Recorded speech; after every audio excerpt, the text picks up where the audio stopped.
आदरणीय मेरे प्रिय दोस्तों और भक्तों, आज भगवान शिव के कार्यों से बोध प्राप्ति के बारे में यह वृतांत आपके समक्ष रख रहा हूँ। दोस्तों, उम्मीद करता हूँ कि यह वृतांत आपको पसंद आएगा। दोस्तों, भगवान शिव के कार्य अनंत हैं। उन्हीं में से भगवान शिव के कार्यों से क्या बोध प्राप्ति होती है, वह वृतांत लेकर आपके समक्ष हाजिर हुआ हूँ। उम्मीद करता हूँ कि आप बने रहेंगे इस वृतांत के अंत तक। तो दोस्तों, आइए बिना समय गवाए इस वृतांत को शुरू करते हैं। भगवान भूत भावन श्री विश्वनाथ के मंगलमय नामों का महात्म्य एवं नाम के अनुकूल चरित्रों का वर्णन वेद, उपनिषद तथा शिव, स्कंद, कूर्मादि महापुराणों के अमृतमय पदों में विस्तार से हुआ है। उनके श्रवण मनन से सबका परम मंगल होता है।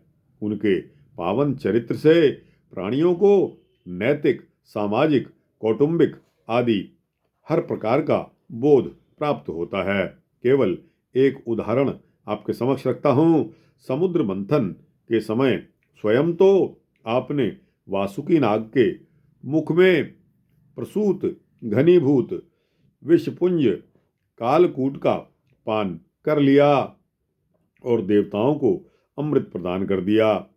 राष्ट्र के नेता और समाज एवं कुटुंब के स्वामी का भी यही कर्तव्य होता है।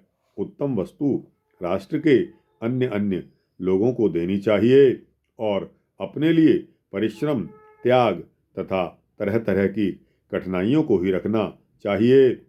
विष का भाग राष्ट्र या बच्चों को देने से वैमनस्य होगा और उससे सर्वनाश हो जाएगा।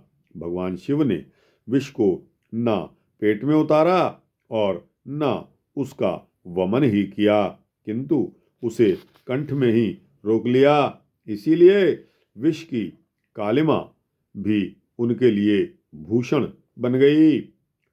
यच्चकार गले नीलम तच्च साधोर्विभूषणम।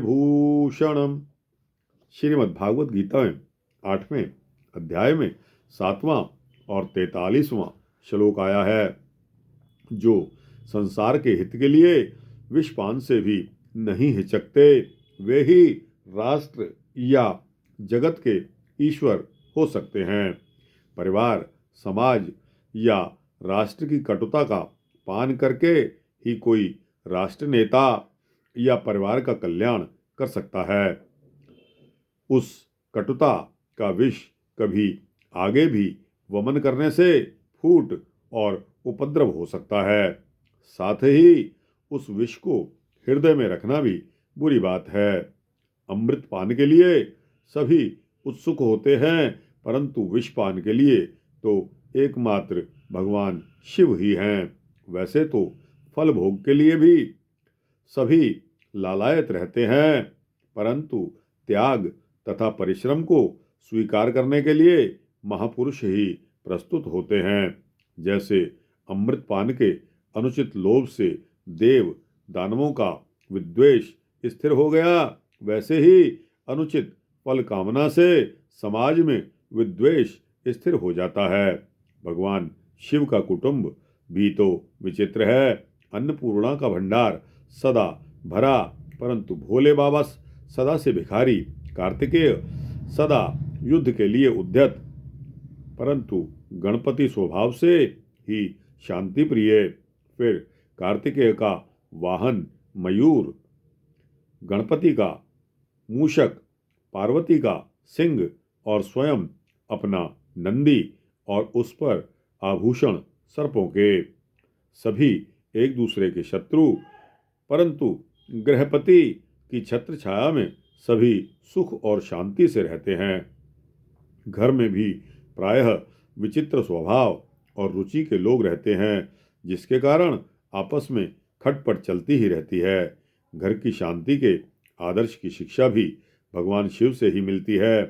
भगवान शिव और अन्नपूर्णा अपने आप परम विरक्त रहकर संपूर्ण संसार का संपूर्ण ऐश्वर्य श्री विष्णु जी और श्री लक्ष्मी जी को अर्पण कर देते हैं। श्री विष्णु जी और लक्ष्मी जी भी संसार के सभी कार्यों को संभालने सुधारने के लिए अपने आप ही अवतीर्ण होते हैं।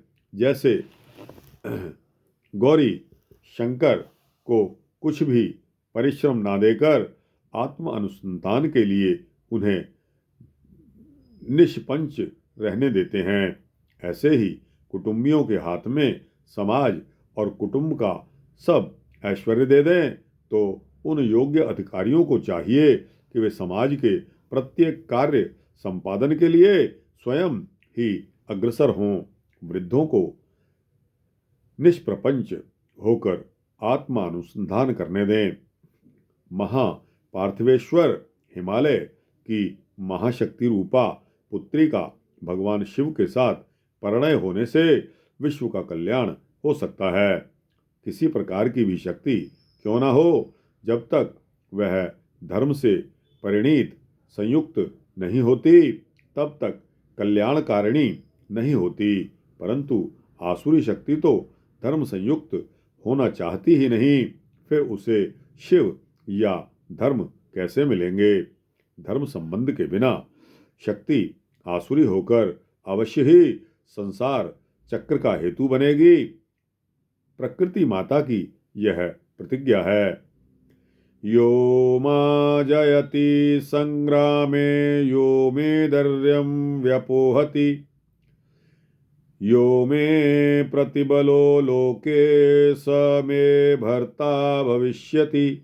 अर्थात संघर्ष में जो मुझे जीत लेगा, जो मेरे दर्प को चूर्ण कर देगा और जो मेरे समान या मुझ पर अधिक बलशाली होगा वही मेरा पति होगा।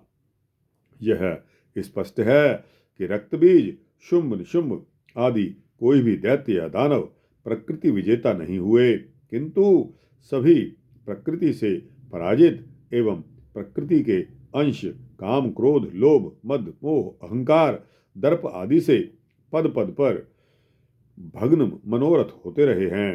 हाँ, गुणात्मिका प्रकृति पर गुणातीत भगवान शिव ही विजयी होते हैं। तभी तो माता ने उन्हें ही अपना पति बनाया है। यही क्यों कंदर्प विजयी शिव की प्राप्ति के लिए तो उन्होंने घोर तपस्या भी की है। आज का संसार शुंभ निशुंभ की तरह विपरीत मार्ग से प्रकृति पर विजय चाहता है, इसलिए प्रकृति अनेक तरह से उसका संहार कर रही है। पार्थिव, आश्य, तेजस, वायव्य विविध तत्वों का अन्वेषण, जल, स्थल, नभ पर शासन करना, समुद्र तल के जंतुओं की शांति को भंग करना, तरह तरह के यंत्रों का आविष्कार और उनसे काम लेना ही आज का प्रकृतिजन्य कार्य है। इंद्रिय, मन, बुद्धि और उनके विकारों पर नियंत्रण करने का आज कोई भी मूल्य नहीं है। प्रकृति भी कोयला, लोहा, तेल आदि साधारण से साधारण वस्तुओं को निमित्त बनाकर यहीं यंत्रों से उनका संहार करा रही है। खेद की बात यह है कि आज के शिक्षित भगवान शिव को अनार्य देवता बतला रहे हैं। भगवान शिव की आराधना भूल जाने से आज राष्ट्र का भी शिव यानी कि मंगल नहीं हो रहा है।